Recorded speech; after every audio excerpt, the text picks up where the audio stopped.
Victoria Ashford sat in the back of her private car, staring at her phone, but not really seeing anything on the screen. Her mind was somewhere else, like it always was these days. The leather seats were soft, and the car was silent except for the gentle hum of the engine, but she felt nothing. No comfort, no peace. Just that hollow feeling that had become her constant companion for the past 2 years. She was coming home 3 days early from a business trip to Singapore. Her assistant had been confused when she suddenly announced she was leaving, but Victoria did not offer an explanation. How could she explain that? Sitting in another 5-star hotel room felt pointless when her children were at home struggling through each day. The meetings could wait, the deals could wait, everything could wait. Her driver pulled up to the private entrance of the Manhattan building where she owned the entire top floor. Victoria thanked him quietly and made her way to the elevator that only went to her penthouses. The elevator climbed, she caught her reflection in the polished gold doors. At 42, she looked tired despite the expensive clothes and perfectly styled hair. Money could buy a lot of things, but it could not erase the worry lines around her eyes or the sadness she carried in her chest. The elevator opened directly into her home. It was past 11 at night, and she expected the place to be quiet. The night nurse would be reading in her room. The twins would be asleep. Mrs. Chen, the head nanny, would be reviewing the next day's schedule in her quarters.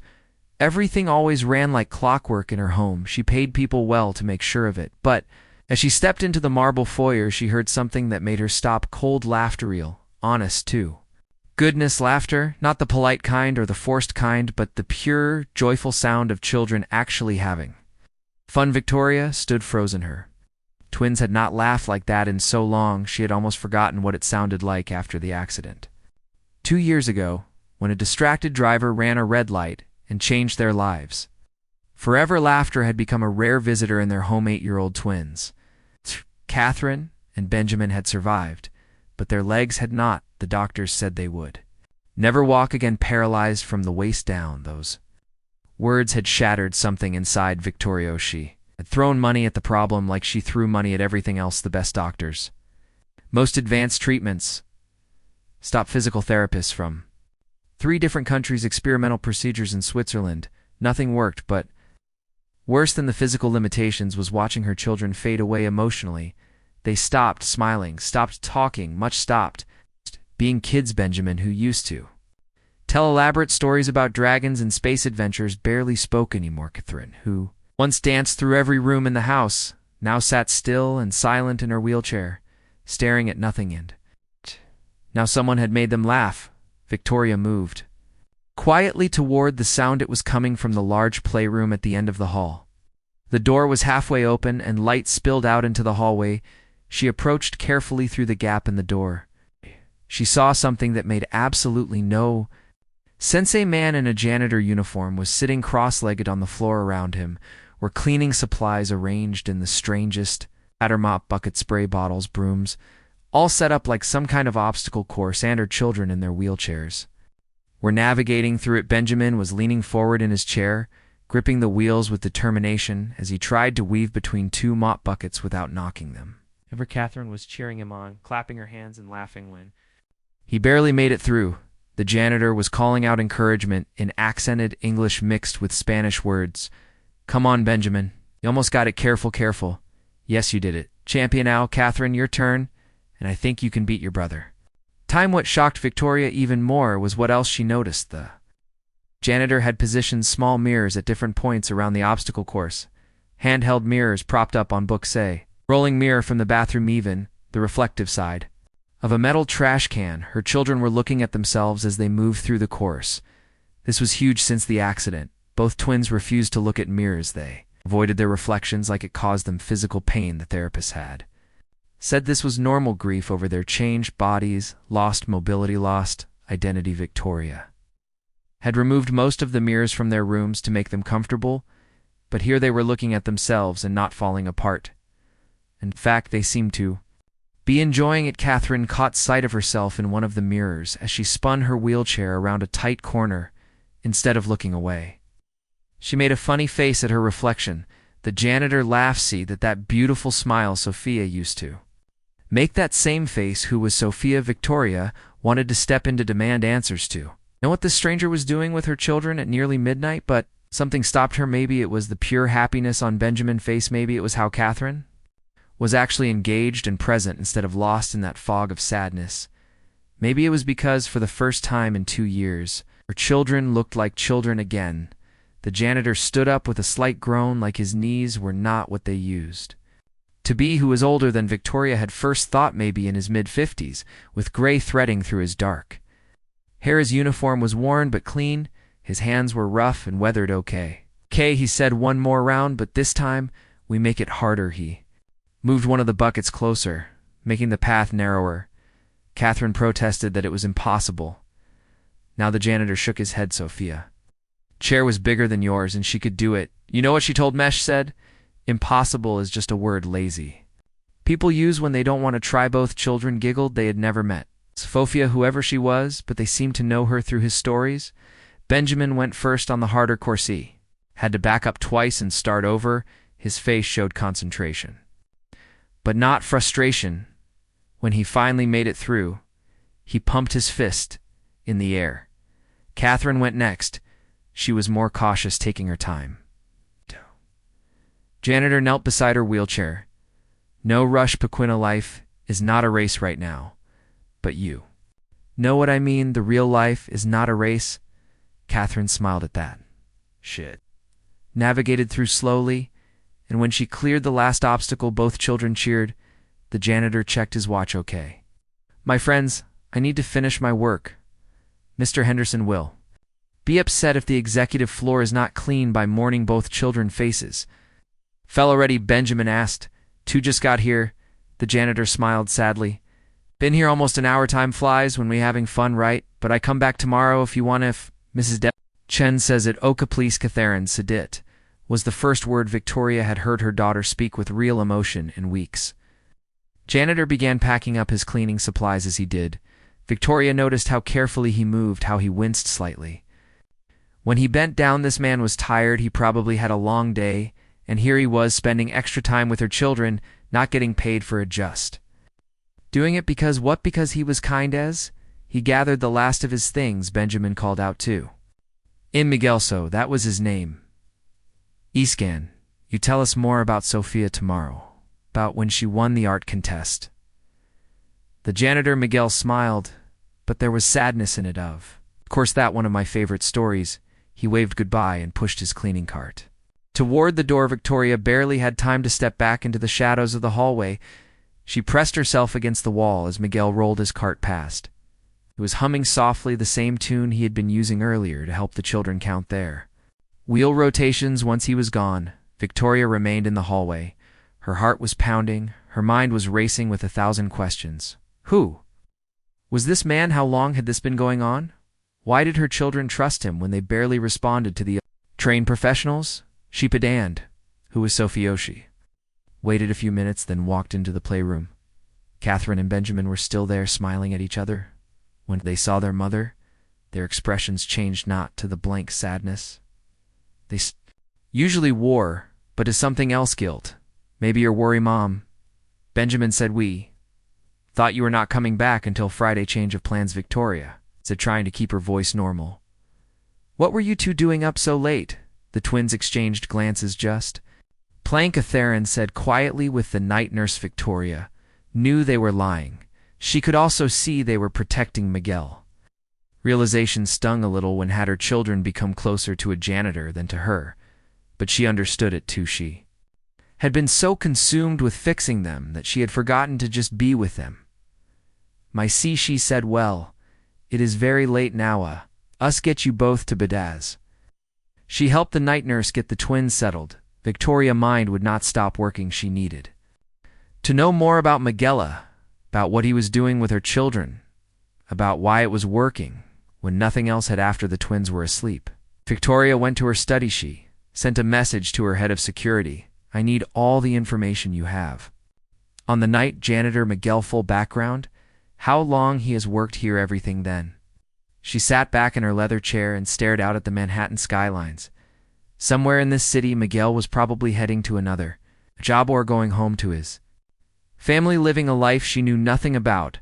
But somehow this man had reached her children in a way she could not, and Victoria Ashford, who had built a technology empire from nothing, who had negotiated with world leaders and closed billion-dollar deals, felt completely out of her depth because this was not a problem she could solve with money. This was about connection, about understanding, about something real that could not be bought.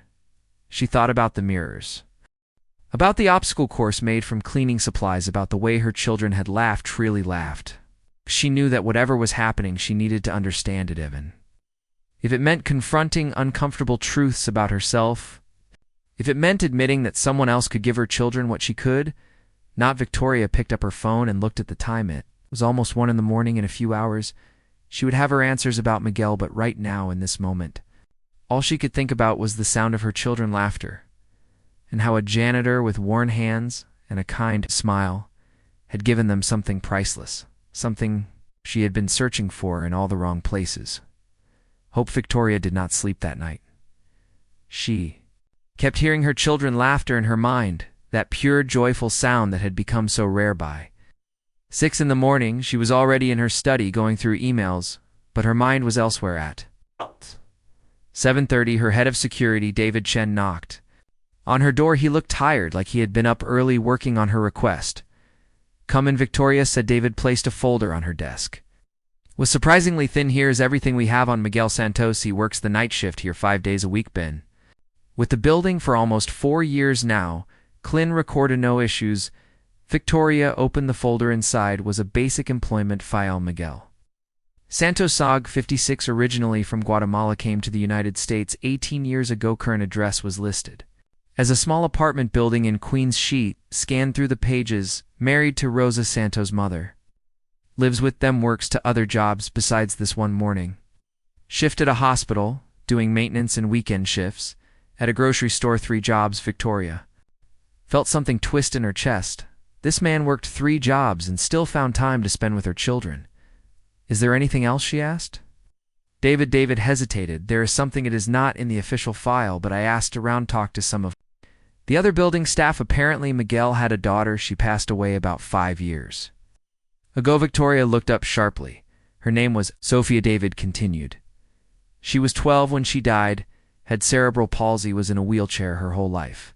The name hit Victoria like a physical blow. Sophia, girl Miguel had mentioned to her children, the one whose stories made Catherine and Benjamin smile. "She died from complications related to her condition," David said quietly. "From what I understand, Miguel was very devoted to her, took care of her himself, learned all about physical therapy and exercises to help her. After she passed, he fell into a deep depression for a while. His wife told one of our cleaning staff that working helped him cope, kept his hands busy, his mind occupied." Victoria stared at the file, but she was not really seeing it anymore. She was thinking about Miguel sitting on the floor with her twins, using cleaning supplies to make them laugh, the mirrors positioned carefully around the room. All of it made sense now. He was not just being kind. He was reliving moments with his own daughter, sharing what he had learned from years of loving someone in a wheelchairs. "There anything else you need, David?" asked Victoria. Shook her head. "No, thank you, David. This is helpful." After he left, she sat alone with the file for a long time. Then she did something she rarely did. She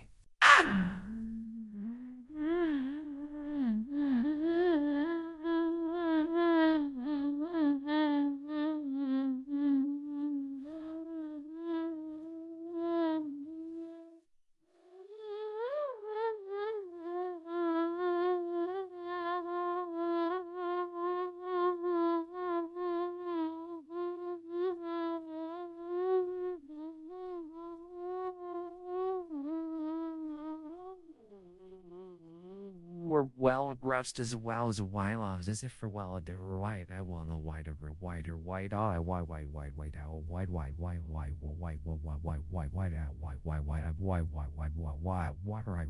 growl right away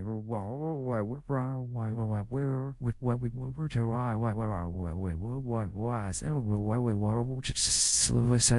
was Workshy needed to understand what was happening in her own home. Around 9:00, Mrs. Chen came to her study. The older woman looked nervous. Mrs. Chen had been with the family for 3 years and had always been professional and reliable. Mrs. Ashford, I need to speak with you about something. Victoria gestured to the chair across from her desk. I think I know what this is about. Mrs. Chen's face showed relief and worry at the same time. You know about Miguel, yes? How long has this been going on, Mrs. Chen sat down carefully. About 3 months.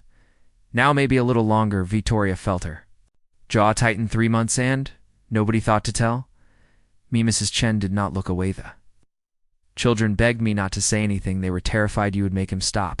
And honestly, Mrs. Ashford, she paused. I did not want you to make him stop either. Why? Because he is helping them. Mrs. Chen's voice was firm now. More than any of the therapists you have hired, more than the doctors, more than the experimental treatments. Miguel talks to them like they are people, not patients. He makes them laugh. He makes them want to try. Do you know that Benjamin has been doing his physical therapy exercises without complaining ever since Miguel started coming due? You know that? Catherine asked me last week if we could donate her old dance costumes to other kids who might need them. She has not been able to talk about dancing since the accident, but after hearing Miguel's stories about Sophia, she is processing her grief. She is healing. The words stung because they were true. Victoria had noticed small changes in her children over the past few months, but she had attributed it to time, to the natural process of healing. She had not realized someone else was behind it. Janitor, who stayed late after his shift ended working for free. Does he know that I know? No, Mrs. Chen said. I have not told him anything, but I think you should know something else. What? Miguel never asks for anything. Not money, not time off, not even a thank you. He just comes and spends time with them. Sometimes he brings little things, a coloring book he found at a thrift store, stickers. Once he brought them homemade cookies his wife made. He shares stories about Sophia, shows them her pictures, teaches them the exercises he learned from her physical therapist. Sand the children. Mrs. Chen's voice softened. They love him. They wait for him. Every night they do their homework without fussing because they know if they are good, Miguel will have more time to play. They have hope again. Mrs. Ashford. Victoria felt tears prickling at her eyes, but she blinked them back. Where is he now? Probably sleeping. Mrs. Chen said he works here until 3 in the morning, then goes home for a few hours before his hospital shift starts at 7. That schedule would destroy most people, Victoria thought, and yet Miguel did it day after day, week after week. I want to see him, Victoria said tonight. When he comes, I want to talk to him.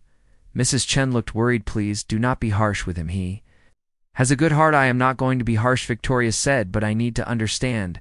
I need to see this for myself. That evening, Victoria tried to work, but could not focus. She had dinner with Catherine and Benjamin. They were more animated than usual, talking about their day. Benjamin told her about a book he was reading. Catherine showed her a drawing she had made at one point. Benjamin said, Miguel says that our brains are extra powerful because we have to think differently than other people. He says Sophia could solve puzzles faster than anyone because her mind worked in special ways. Victoria smiled, even though her heart ached. Miguel sounds very wise. He is the best, Catherine said. Simply after dinner, Victoria helped get them ready for bed. She read them a story, tucked them in, kissed their foreheads. Then she went to the playroom and waited. Around 11:30 she heard the familiar sound of a cleaning cart in the hallway. Her heart started beating faster. The door opened, and Miguel pushed his cart inside. He was humming softly the same tune from the night before. When he looked up and saw Victoria sitting in the chair by the window, he froze. His face went pale. Mrs. Ashford, he said. His accent was thicker when he was nervous. I'm so sorry. I can explain. Please sit down, Miguel. Victoria said gently. You are not in trouble. He did not move. He looked ready to Rooney. No, I should not be spending time with your children, he said quickly. No, I overstepped. I Justy heard them crying one night about 3 months ago. Catherine was having a nightmare. The nurse could not calm her down. And his voice broke. She sounded just like my Sophia when Sophia had bad nights, the same crying, the same fear, and I could not walk away. Could not. Victoria stood up and walked closer to him. Miguel, I am not angry. He looked at her with disbelief. You are not? No, I am confused. I am amazed, and I need you to help me understand something. She gestured to the chair again. Please. Miguel sat down slowly. He looked exhausted. His uniform was clean but worn. His hands were rough and calloused. These were hands that worked hard, that knew labor, that knew sacrifice. Tell me about Sophia. Victoria said Miguel, eyes filled with tears immediately. He took a shaky breath. Sophia was my miracle, he said softly. The doctor said she would not live past 5 years old, but she made it to 12 beautiful years. Could not walk, could not do many things. Other children did, but she had the biggest heart, the brightest smile. She loved to draw, to sing, to tell jokes every day. I would do exercises with her. The physical therapist taught me we would stretch her legs, move her arms, try to keep her muscles from getting to tighten. I would talk to her the whole time, tell her stories, make her laugh, because if she was laughing, she did not notice the pain. Victoria, listening, she could hear the love in every word. When she died, Miguel continued, did not know what to do with all the knowledge I had, all the exercises, all the techniques, all the ways I learned to make a child in a wheelchair feel normal, feel happy. Felt wrong to just forget it all. Like forgetting her. Then one night I heard your children and I saw Catherine. Face on it was like Sophia was asking me to help, so I did. No. I should have asked permission. No, but I was afraid you would say no one. These children, they needed someone, not a therapist, not a doctor, just someone who understood. Victoria had to look away because tears were running down her face. Now, you have done more for my children in 3 months than I've been able to do in 2 years, she said. Miguel shook his head. No, Mrs. Ashford, you give them everything, a beautiful home, the best career, just give them a little time. That is all. It is not all, Victoria said. You give them something I forgot how to give. You make them feel like they are not broken. You make them feel like their lives still have joy. You remind them that a wheelchair does not define who they are. Miguel was quiet for a moment. Sophia used to say that her wheelchair was not a prison, it was her special vehicle that let her see the world from a different view. She said everyone else was missing out because they all saw things from the same boring height. Catherine and Benjamin need to learn that too. They in their legs, it is in their hearts, their minds, their spirits. Victoria wiped her eyes. I want to hire you. Miguel looked startled. What? Do I want you to work for me full-time too? Be with Catherine and Benjamin to help them the way you have been? We'll pay you more than all 3 of your jobs combined. We'll know, Miguel said. Victoria, stop. No, he repeated. I cannot take money for this. Why not? Because then it becomes a job, and what I do with your children, it's not work. It is healing for them and for me. When I am with them, I feel close to Sophia Agani. Remember the good parts, the laughter, the small victories. If you pay me, it changes everything, please. Mrs. Ashford, let me just keep coming like I have been. Let me keep their friend, not their employee. Victoria stared at this man, this janitor who worked himself to exhaustion, who had every reason to be bitter about life, who had lost his precious daughter, and yet he was refusing money because he wanted to preserve something pure, something real. But your schedule, Victoria said, you are exhausted. You work too much. Chai managed, Miguel said with a small smile. And besides spending time with Catherine and Benjamin, it gives me energy. It reminds me why life is worth living even when it is hard. Victoria realized she was looking at someone who understood something she had forgotten, that some things could not be bought. Some things could not be fixed with money or power. Some things required only presence, only love, only the willingness to sit on the floor and build obstacle courses out of cleaning supplies. Okay, she said finally, but I have one condition. Miguel waited. I want to watch. I want to learn. Ni want to understand how you reach them. So, I can be a better mother. Miguel smiled. His whole face changed when he smiled. You already are a good mother, Mrs. Ashford. You just forgot that love is not about fixing it. It's about accepting and being there when you do not have all the answers. Especially then those words settled into Victoria heart like seeds, ready to grow, ready to change everything for. The next 2 weeks, Victoria did something she had not done in years. She cleared her evenings every night around 11. She would quietly position herself in the playroom before Miguel arrived. Sometimes she sat in the corner chair. Sometimes she stood by the bookshelf, always watching, always learning. The first night, Miguel had been nervous with her there. His hand shook slightly as he set up the obstacle course, but Catherine and Benjamin were so excited to have their mother join them that the awkwardness faded quickly. Look, Mom, Benjamin called out. Miguel taught us how to do a wheelie. Watch this. Victoria Heart jumped to her throat as her son tipped his wheelchair back, balancing on the rear wheels. Every wheel's veery. Instinct screamed at her to stop him to tell him. It was dangerous, but she saw Miguel standing close, ready to catch him if needed, saw the concentration and pride on Benjamin's face, so she swallowed her fear and clapped instead. That is amazing, sweetheart, Benjamin, beamed it. Took me 5 days to learn Miguel. Says I am a natural. Sofia took 3 weeks, so I beat her. Record Miguel laughed. Sofia would be so mad if she knew she was very competitive that one as the nights went on, Victoria began to understand Miguel methods. Never treated the children like they were fragile, never used words like can't or impossible.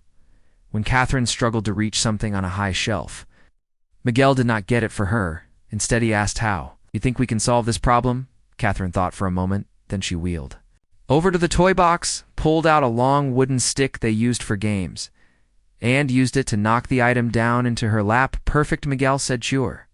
Brain is your best tool, not your legs or brain. Another night Victoria watched as Miguel pulled out a worn notebook. It had a purple cover decorated with stickers. Some were peeling off from age. This was Sofia's physical therapy journal. Explained to the twins. Every day we wrote down what exercises she did. What was hard, what was getting easier. Would you like to start your own journals? Both children nodded eagerly. Miguel had brought 2 new notebooks, one redone bluelet. Catherine picked first, and she chose red. Now Miguel said we write down 3 things. What we did today, how our body felt, and one thing we are grateful for. Why grateful? Benjamin asked. Because Sofia taught me something important. Miguel said she told me that when we focus only on what we lost, we forget to see what we still have. Every night she would tell me something she was grateful for. Evan. On her hardest days, even when she was in pain, it helped her remember that life was still good even when it was hard. Catherine picked up a pencil. What was Sofia grateful for? She asked quietly. Miguel smiled. Oh, so many things. One time she said she was grateful for chocolate pudding, another time for the bird that sang outside her window. Once she said she was grateful for wheelchair, because without it she never would have met her best friend, Luis, who also had a wheelchair. They met at therapy, and he made her laugh until her stomach hurt. Benjamin started writing in his journal. Miguel leaned over. What are you writing? Pico. Benjamin showed him today. I practiced turning my wheelchair in circles. My arms felt tired, but strong. I am grateful for Miguel, because he makes me remember how to be happy. Victoria had to leave the room. She went to her bedroom and cried into her pillow. Not sad tears, something else, relief maybe, or gratitude or grief for all the time she had wasted trying to fix her children instead of just being with them. When she came back, Miguel was teaching them a song in Spanish. It had a rhythm that matched the movements of their physical exercises. They stretched their arms above their heads. They sang Oz. They bent side to side. They sang. The melody was simple and cheerful. What is this song? Victoria asked. Miguel looked a bit embarrassed. Just something I made up for Sofia. Therapist said music helps the brain remember movement patterns, so I would sing to her, make up silly words she loved. It sometimes she would laugh so hard we had to stop the exercise. Catherine was giggling as she sang along. Poorly, her Spanish pronunciation was terrible, but her joy was real. Teach me. Victoria said. Everyone looked at her surprised. I want to learn too. So Miguel taught her. Victoria, Ashford, CEO of a multi-billion-dollar company, sat on the floor of her playroom learning a silly Spanish exercise song from a janitor, and she had never felt less foolish in her life. Over the following weeks, Victoria noticed changes not just in her children but in herself.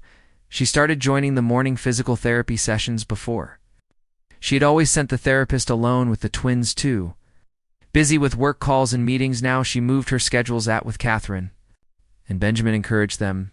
The professional therapist was surprised but pleased. Your involvement makes a huge difference, the therapist told her children. Try harder when their parents participate. They feel supported. Not just manage. Victoria also started having dinner with the twins every single night. No phones, no laptops. Just conversation. At first, it was awkward.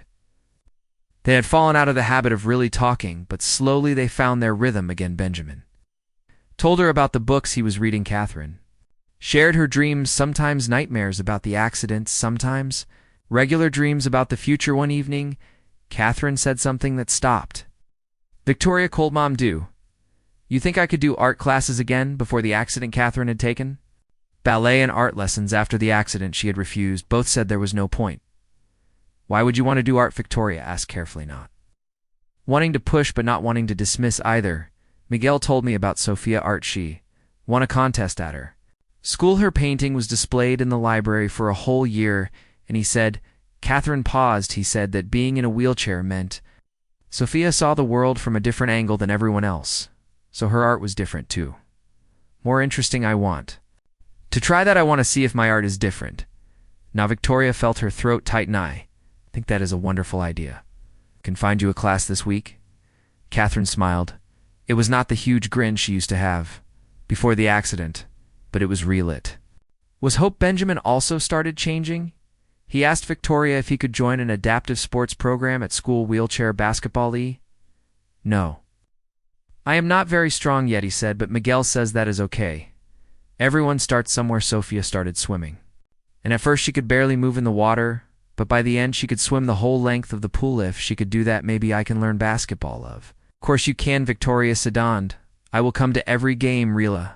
Benjamin eyes lit up. You will every single one, she promised. Around the third week, Victoria noticed something else. Miguel was looking more tired than usual. His movements were slower. The dark circles under his eyes had deepened. After the children went to bed, she asked him to stop. Miguel, you look exhausted. I am fine, he said, but he swayed slightly as he stood. When was the last time you had a full night's sleep? Miguel thought about it. Do not remember, Mrs. Ashford. I am okay. Really? You are not okay, Victoria said firmly. You are working yourself to death. I told you. I cannot accept money. Miguel started. I know, and I respect that, but there has to be something I can do. You have given my family so much. Please, let me give something back. Miguel was quiet for a long moment. Then he said, there is one thing. Anything. My mother, she is 78, has bad arthritis in her knees. Okay. Apartment we live in is on the 4th floor. No elevator. Every day she struggles with those stairs.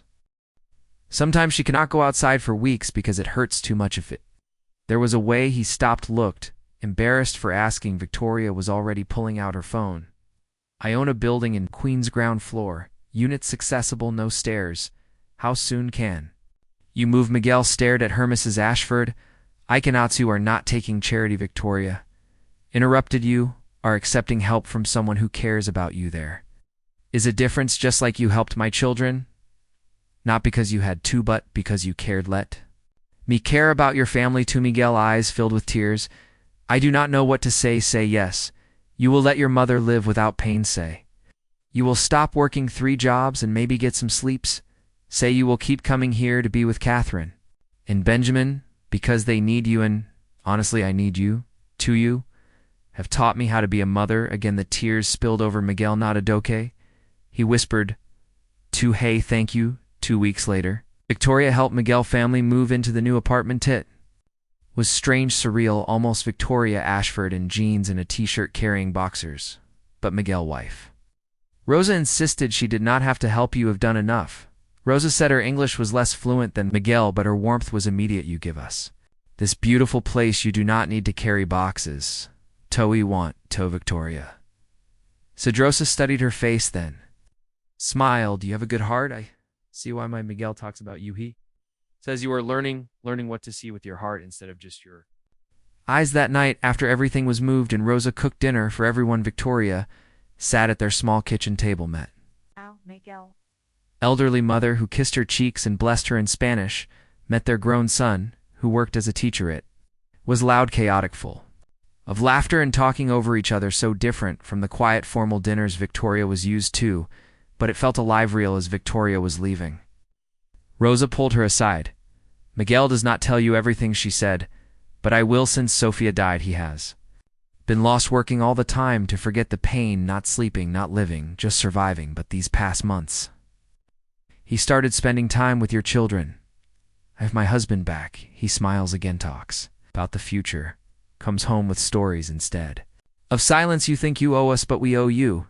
You gave Miguel a reason to heal. Victoria hugged her. This woman she barely knew, who had so little compared to Victoria wealth, but who had something Victoria had been missing, a sense of what really mattered, that Night Victoria lay in bed, thinking about everything that had changed a few months ago.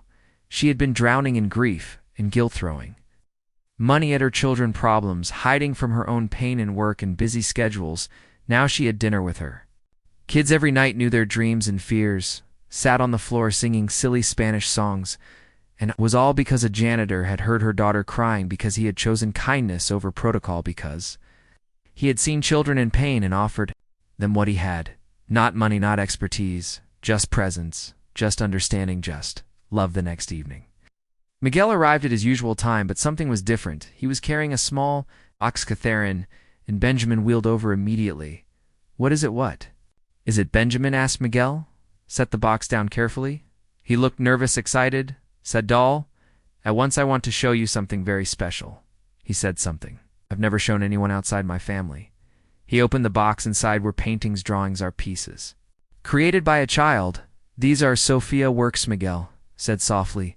"This is how she saw the world." He pulled out a watercolor painting of a garden, but it was not viewed from standing height. It's the perspective from a wheelchair, low to the ground, flowers towering above like giants, the grass, a vast green ocean. "It is beautiful," Catherine whispered. "Sophia always said," Miguel explained, "that people standing up miss all the best parts. Ladybugs on the bottom of leaves. The way flowers look like skyscrapers when you are down low. The patterns in the sidewalk." She saw magic where other people saw ordinary things. He looked at Victoria, and "That is what I want for Catherine and Benjamin, not to walk again, that might never happen, but to see the magic, to know that their view of the world is not less just.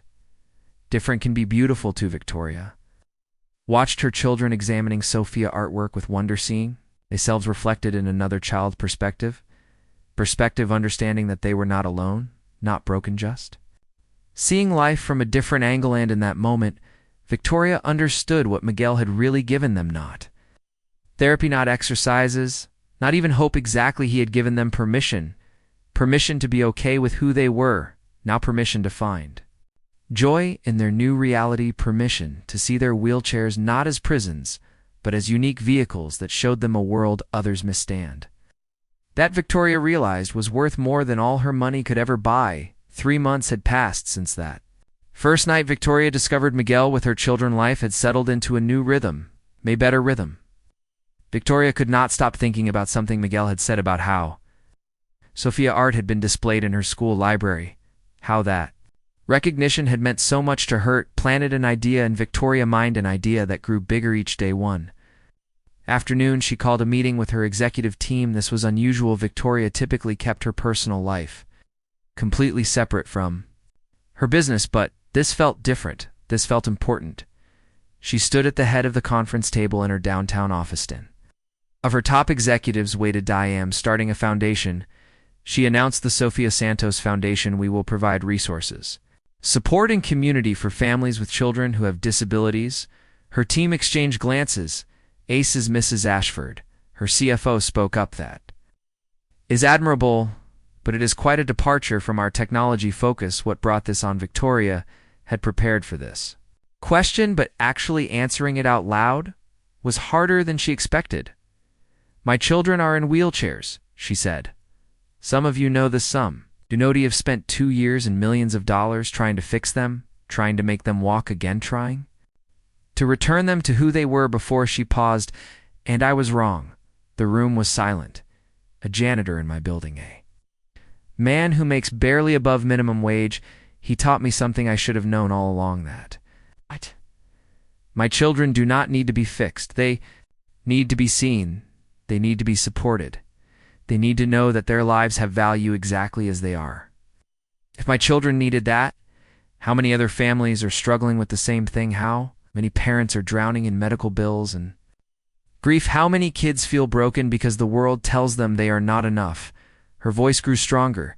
"We have resources. We have We have the ability to make a real difference, so that is what we are going to do over the next week." Victoria worked harder than she had on any business deal. She met with non-profit experts, disability advocates, medical professionals, parents of disabled children. Each conversation taught her something new, opened her eyes further. One mother told her about the isolation. People stopped inviting her daughter to birthday parties after she got her wheelchair. How lonely it was. Another father talked about the financial burden. Equipment insurance did not cover the modifications to their home. They could not afford the therapy sessions they had to skip because of cost. A teenager in a wheelchair told Victoria about the stairs, the pity, the way people talked to her like she was 5 years old just because she could not walk. Every story broke Victoria's heart a little.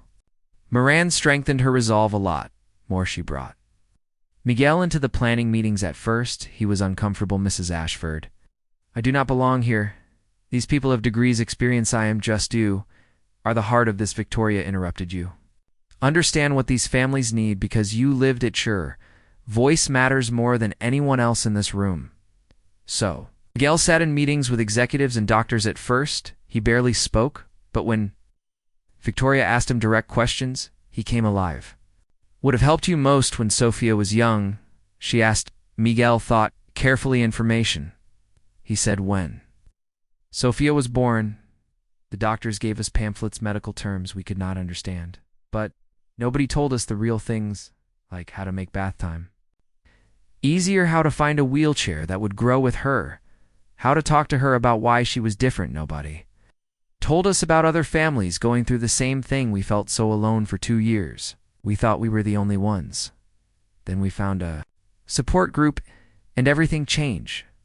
Just knowing we were not alone, that other parents understood, that other kids like Sophia existed and were thriving, it gave us hope. Victoria wrote notes furiously. What else? Miguel continued, his voice growing more confident. Sophia needed specialized equipment, a standing frame so her bones would stay strong, special seat for our car, leg braces. Our insurance covered some, but not all. We had to choose food or equipment, trend or therapy.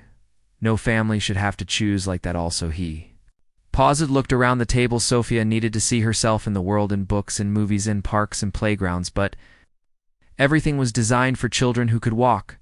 She felt invisible, like the world was not made for her because it was not one of. The executives spoke up, so the foundation should provide financial assistance, equipment. Sources, yes, Miguel said, but also community, also representation, also the message that these children matter, that they belong, that their lives are valuable. Over the next month, the foundation took shape. Victoria donated $10 million to start. She purchased a building in Brooklyn and began renovations. Ground floor would be a resource center, equipment, lending, library, support group, meeting spaces, therapy rooms that families could use for free. The second floor would be an adaptive recreation center, gym, equipment designed for wheelchairs, studios, music room, swimming pool with accessibility features, a place where kids could just be kids. But the third floor was Miguel idea, and it was brilliant. A gallery, he said, to display art and projects created by children with disabilities so they can see their work valued, so the world can see their talents, so they know they have something to contribute. We call it the Sofia Santos Gallery. Victoria loved it. She loved all of it. For the first time in years, she felt like her wealth was being used for something that truly mattered. Catherine and Benjamin were involved.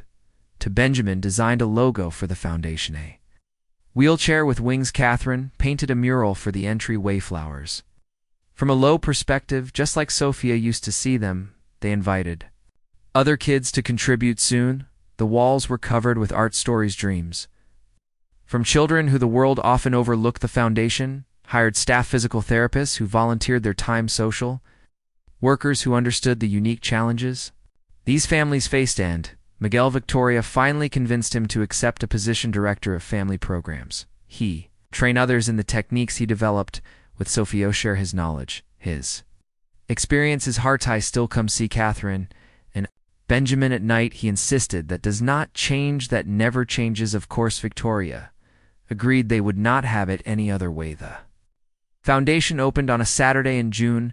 The weather was perfect, sunny and warm with a light breeze. Families started arriving early, parents with children in wheelchairs, kids on crutches, some with visible disabilities, some with invisible ones. All welcome, all valued. Victoria stood at the entrance greeting people. She had given speeches to thousands, presented to boards and investors, but talking to these families made her more nervous than any business deal. What if she said the wrong thing? What if she seemed like just another rich person trying to feel good about herself?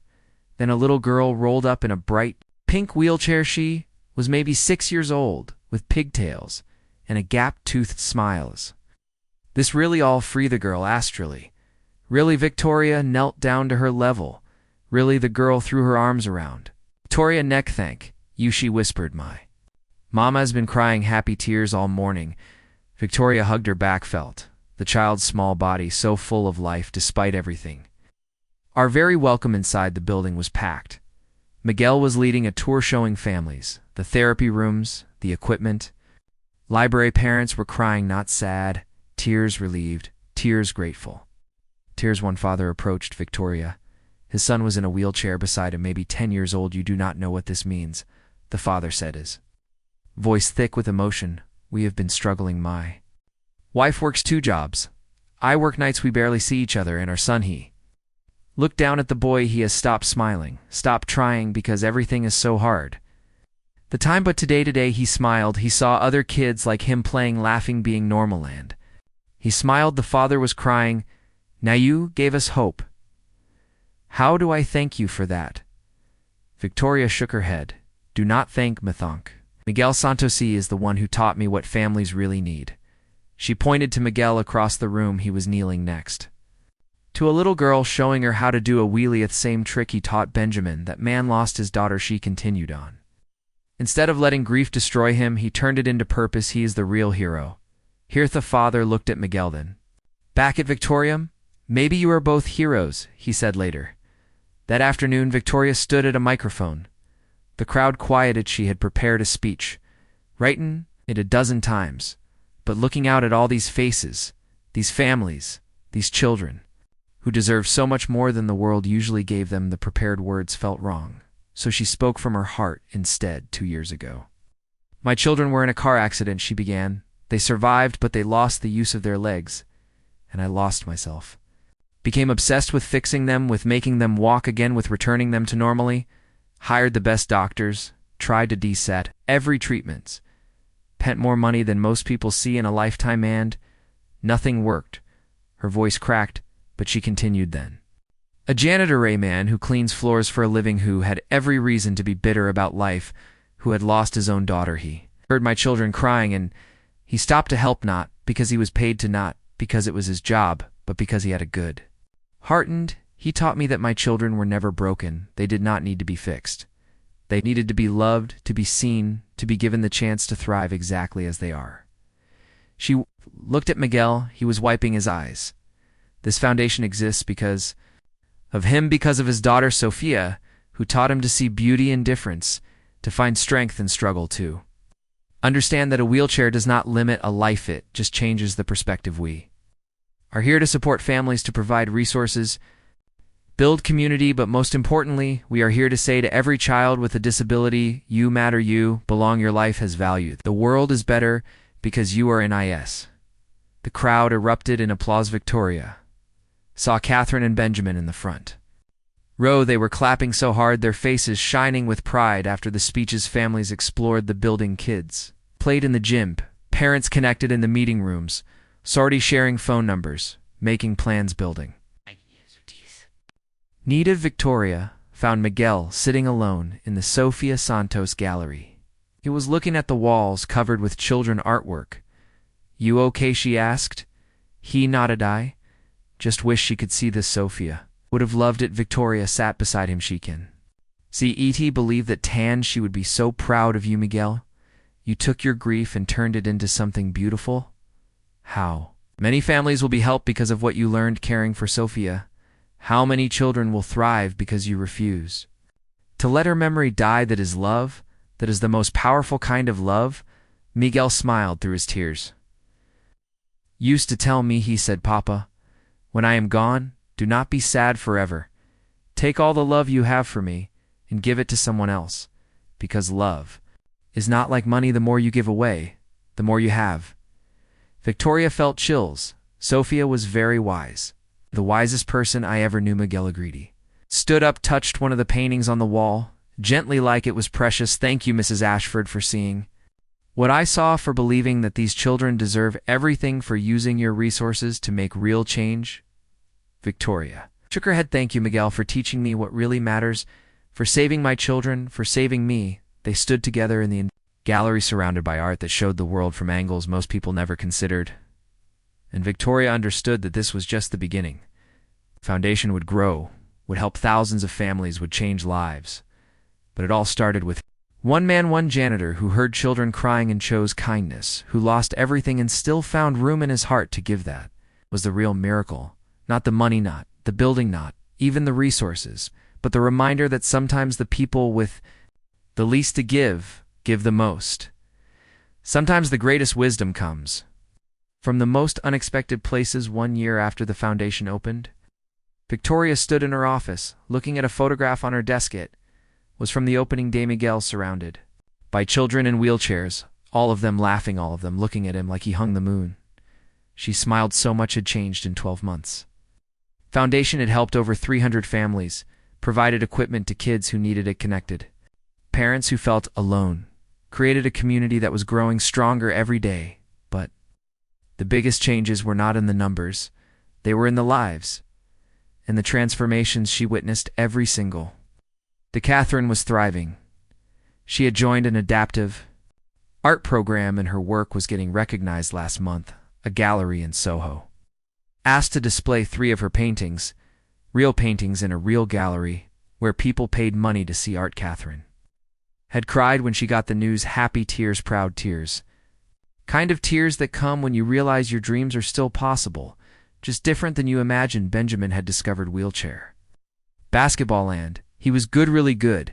His team had won their division championship.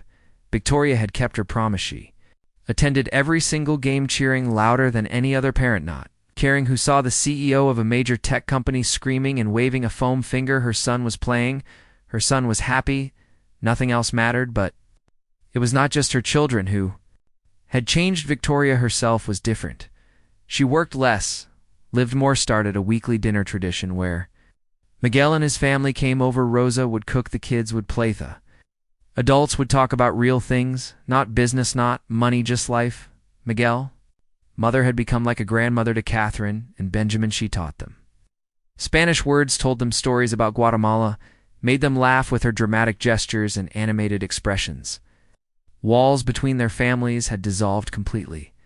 Were not employer and employee anymore. They were family. The foundation had become Victoria's greatest achievement, more than any business deal, more than any profit margin, more than any award or recognition. This mattered. One afternoon, Victoria got a call from a reporter a major news network wanted to do a story about the foundation, about the unlikely friendship between a billionaire and a janitor, about how tragedy had transformed into purpose. Victoria hesitated. She did not want this to become about her, did not want people to think she was using Miguel's story for publicity. She called. Miguel, what do you think? She asked. Should we do the interview? Miguel was quiet for a moment. Well, it helped more families find us. It's probably then we should do. We, Thea, said this is not about us, Victoria, is about the kids. If our story helps one more child feel less alone, then it is worth it. So they agreed. The interview was scheduled for the following week at the foundation. The reporter was a woman named Patricia Chun, no relation to Mrs. Chen, the nanny. She arrived with a camera crew and immediately started asking questions. Tell me how this all started, she said to Victoria. Victoria looked at Miguel. He nodded. I thought my money could fix everything. Victoria began. My children were paralyzed. I threw resources at the problem, the best doctors, the most advanced treatments. But nothing worked, and I was drowning in my own failure until I discovered that a janitor in my building had been spending time with my kids, making them laugh, making them hope, making them see that their wheelchairs were not prisons. Patricia turned to Miguel. Why did you help them? Miguel smiled, that sad smile he got whenever he talked about Sophie. Because I heard them crying and they sounded like my daughter, my Sophie, who I lost 5 years ago. She was in a wheelchair her whole life, and when she died, I thought all the knowledge I gained, all the love I had learned to give it, died with Herb. But then I met Catherine and Benjamin, and I realized Sophia was not really gone. She was just asking me to share what she taught me to help other children the way I helped her. Patricia was writing furiously in this foundation. How did that come about? Victoria explained the vision, the planning, the opening, but she made sure to emphasize Miguel rolled none of this would exist without him. Victoria said I had the money, but he had the wisdom. I had resources, But he had the heart. This foundation is his legacy as much as it is. Sophia Patricia spent the afternoon interviewing families, filming kids playing in the adaptive gym, watching therapy sessions, photographing the Sophia Santos. Gallery. One mother told the camera about how the foundation had saved her family. "We were falling apart," the woman said. "My daughter depression, my marriage struggling, the medical bills crushing us. Then we found this place, and suddenly we were not alone anymore. There were other families who understood the other kids who got at the foundation, gave us equipment we could not afford, connected us with resources we did not know existed, but more than that, Tit gave us hope." A father talked about his son, how the boy had stopped talking after his accident, how he had retreated into himself, but after joining the adaptive sports program, he came alive again. "Now he does not shut up," father said, laughing. "He talks about his games, his teammates, his dreams. He wants to be a Paralympic athlete. Before, he did not want to be anything. He just wanted to disappear. This place brought him back." Patricia interviewed Benjamin. "What does this foundation mean to you?" she asked. Benjamin thought carefully. He was older now in years. Old, more mature, more thoughtful. "It means I am not broken," he said. "When I first got my wheelchair, I thought my life was over. I thought I would never be happy again, ever do anything important, but Miguel showed me that is not true." He told me about his daughter Sophia, how she did amazing things, how she was happy, how she made the world better just by being in it. And now I know I can do that too. My wheelchair does not stop. It just makes me see things differently, and different is okay. Different can be good." Catherine interview was different. She was more artistic, more emotional. She showed Patricia her paintings, explained how her perspective had literally changed. "I see the world from down here now," Catherine said, gesturing to her wheelchair. "Most people see it from up there." She pointed to standing high. "Tat. First I hated that, but then I realized I noticed things other people miss, the details on the ground, the underside of tables, the way light hits the floor. My art is different now. Not worse, just different now. I like like who I am becoming." Patricia seemed moved. You can tell by the way her voice got softer, by the way she had to blink back tears. But the most powerful interview was with Miguel. Patricia asked him what he wanted people to know. Miguel looked directly at the camera. "I want parents who have children with disabilities to know this," he said, his voice steady and sure. "Your child is not a tragedy. Your child is not broken. Your child life has value and meaning and purpose. The wheelchair, the braces, the limitations, they do not define your child's worth. I know it is hard. No, you are tired. I know. You cry when your child is sleeping because you wish you could take their pain. Oh, why? No, because I lived it. But I also know this: your child can still have a beautiful life full of joy and love and accomplishment. It will look different than you imagine, but different does not mean less. Let them see you believe in them. Let them know they matter. Let them understand that their value is not in what their body can do. They are thin." He paused, looked down, looked back up with tears in his eyes. "And if you lost a child like I did, you are carrying that grief that feels like it will crush you. Find a way to turn it into love. Find a way to honor their memory by helping others, because that is what saved me, loving other children in Sophia. Name keeping her spirit alive by giving what she taught me. Your child's story does not have to end with their death. It can continue through youth, through the lives you touch, through the good you do in their memory." By the time Miguel finished talking, everyone in the room was crying. The camera crew, Patricia, Victoria, Ven, some of the staff who had gathered to watch the segment aired 2 weeks later. Victoria watched it at home with Catherine and Benjamin and the entire Santos family. When it ended, they all sat in silence. Then Rosa spoke. "Sophia would be so proud," she said to Miguel. "Look what you have built in her name. Look at all the children you have helped. Our baby is still changing the world." Miguel not unable to speak. The response to the segment was overwhelming. The foundation website crashed from traffic donations. It poured in from across the country. Volunteers called, offering their time. Cities reached out, asking how to start similar programs. Victoria hired more staff, expanded the programs, started planning a second location, but she never lost sight of what made the foundation special. It was not the building or the equipment. It was the heart, the understanding that these children needed to be seen, not fixed, valued, not pitied, celebrated, not hidden. 6 months after the interview aired, Victoria received a letter. It was from a mother in California. Her daughter had been paralyzed in a diving accident. The girl had tried to end her life twice, had given up hope completely. Then the mother saw the news segment, showed it to her daughter. The girl watched. Benjamin and Catherine saw them thriving, heard Miguel words about Sophia, about value and purpose and different kinds of beautiful, and something shifted. The girl started therapy, again started talking, again started believing that maybe her life was not over, just changed. Mother letter ended with these words: "You saved my daughter life, not with money or equipment, but with hope, with the message that she still matters, that her wheelchair does not define her, that she can still have a future. Thank you for showing us that light exists even in the darkest moments. Thank you for turning your pain into purpose. Thank you for proving that sometimes the most unlikely friendships create the most powerful change." Victoria read the letter to Miguel.